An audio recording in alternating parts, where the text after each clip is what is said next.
হরে কৃষ্ণ।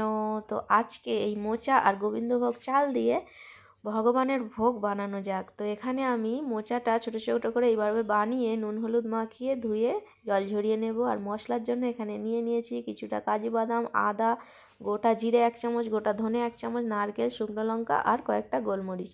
এগুলো ভালো করে পেস্ট করে নেব। এখন আমি কড়ার মধ্যে অল্প পরিমাণ ঘি দিয়ে গোটা গরম মশলা আর শুকনো লঙ্কার ফোড়ন দিয়ে দিয়েছি। আর আগে থেকেই আমি গোবিন্দভোগ চাল ধুয়ে একটু ভিজিয়ে রেখেছিলাম, এর মধ্যে দিয়ে দেব। গোবিন্দভোগ চালটা হালকা করে ভেজে নিতে হবে। তো এখানে আমি চালটা এখন হালকা করে ভেজে নেব। চাল এখানে ভাজা হয়ে গেছে। এবারে আমি জল ঝরিয়ে রাখা মোচাগুলো এর মধ্যে দিয়ে দেব। মোচা একটু বানাতে সময় লাগে, কিন্তু মোচা মহাপ্রভুর খুবই প্রিয়। মোচা দিয়ে আমরা নানা রকম পদ বানাই, তবে গোবিন্দভোগ চালের সাথে মোচা দিয়ে এই পদটা কিন্তু দারুণ হয়। এখন মোচাটা অনেকটাই ভাজা হয়ে গেছে। মোচাগুলো আমি নামিয়ে নেব এবং আগে থেকে ডুমো ডুমো করে বানিয়ে রাখা আলুগুলো নুন হলুদ মাখিয়ে এইভাবে করে ভেজে নেব।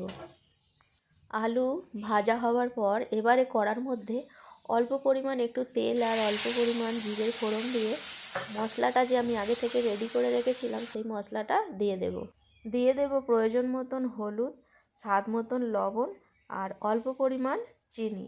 আমি এখানে প্রায় 1/2 চামচ চিনি দিয়েছি।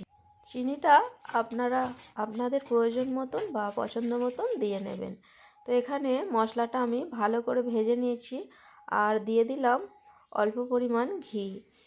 তো গাওয়া ঘি এর সঙ্গে দিয়ে মশলাটা আরও একটু ভেজে নেব। মশলা ভাজা হয়ে গেলে এবারে এর মধ্যে দিয়ে দেব মশলা ধোয়া জলটা। আমি পরিমাণ মতন এখানে জল দিয়ে দিয়েছি এবং ফুটে উঠলে দিয়ে দেব আগে থেকে রেডি করে রাখা মোচা, আলু এবং গোবিন্দভোগ চাল। ভালো করে মিশিয়ে নেব।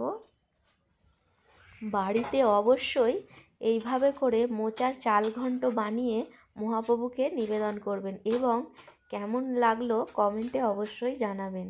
আর নতুন ভিডিওর নোটিফিকেশান সবথেকে আগে পেতে চ্যানেলটিকে সাবস্ক্রাইব করে বেল আইকনটি অল করে রাখবেন। এখন এর মধ্যে দিয়ে দেব বেশ কিছুটা কিশমিশ। কিশমিশটা অপশনাল, তবে দিলে বেশ ভালো হয়। এখন ধিমি আঁচে চাপা দিয়ে 5 মিনিট ফুটিয়ে নেব। এখন 5 মিনিট পর দেখুন চাল আলু খুব সুন্দরভাবে সিদ্ধ হয়ে গেছে। যেহেতু আগে থাকতেই আলুগুলো ভালো করে ভাজা ছিল, তাই খুব বেশি সময় নেয়নি, খুব ভালোভাবে সিদ্ধ হয়ে গেছে। এখন ওপর থেকে একটু গরম মশলা আর ঘি ছড়িয়ে দিলেই রেডি হয়ে যাবে মোচার চাল ঘন্ট। ভিডিওটা পুরোটা দেখার জন্য ধন্যবাদ। এখন আমি ভগবানকে গরম আন্নার সাথে ভোগ নিবেদন করব। ফিরে আসছি পরের ভিডিওয়। হরে কৃষ্ণ, হরি বল।